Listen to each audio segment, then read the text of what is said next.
Linda McHenry, host of The Writer's Voice, and today's guest is Leigh Perry, who writes cozy paranormals. How are you, Leigh?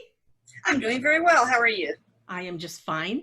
Now, I love your series and I love your characters. So why don't you tell us a little bit about your most recent book, which was Skeleton Stuffs a Stocking, and that's what, number 6 in the series? That's number 6.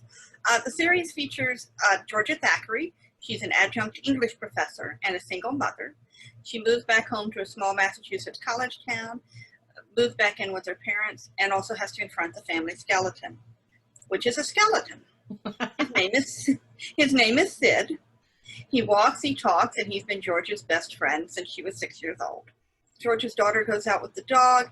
The dog comes back with a human bone in its mouth. They think, oh no, the dog's gotten a hold of Sid again. Tell us about paranormal, because again, the skeleton issue is paranormal, and the humor, I think putting the two of them together is really incredibly unique. But when I'm writing, I like throwing in just a piece of paranormal. And that's what I did with Sid. He's the only paranormal thing in the book. There's no ghosts. He doesn't believe in ghosts. So you've written this series and you've reinvented yourself a couple of times. Why don't you talk about that? Well, my first book came out in 1993. I was writing under my real name, which is Toni L.P. Kellner. Leigh Perry is the LP. About the 8th book, I was kind of wearing down on the series. Where I said, I'd kind of like to write something different. My editor was like, yeah, I think it's time for you to write something different. So then I wrote the Where Are They Now series, still as Toni Kellner. And that was about a Boston-based freelance entertainment reporter. At the same time I was doing those, I was also editing urban fantasy anthologies with Charlaine Harris. And I think that's what got me kind of thinking, maybe I should do something more paranormal. What advice do you have about using different names for different types of writing? Well, part of it was the reinforcement, but there's also a lot of it to do with the marketing sales aspect, because the last Toni L.P. Kellner books had not sold all that well. The anthologies had done great, but the novels had not done as well. In order to kind of shake that track record, it was easier to start with a new name.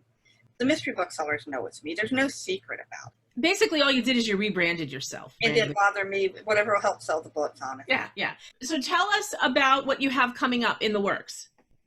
Not as productively as I would like, but I'm working on a new series, which is kind of a cozy mashed up with a caper. Oh, cool. We're a former a con artist, and she's retired many years ago. She's got a daughter, another single mother. Due to circumstances, she's kind of picking it back up, but only for the force of good. Think of kind of as Leverage meets Miss Marple.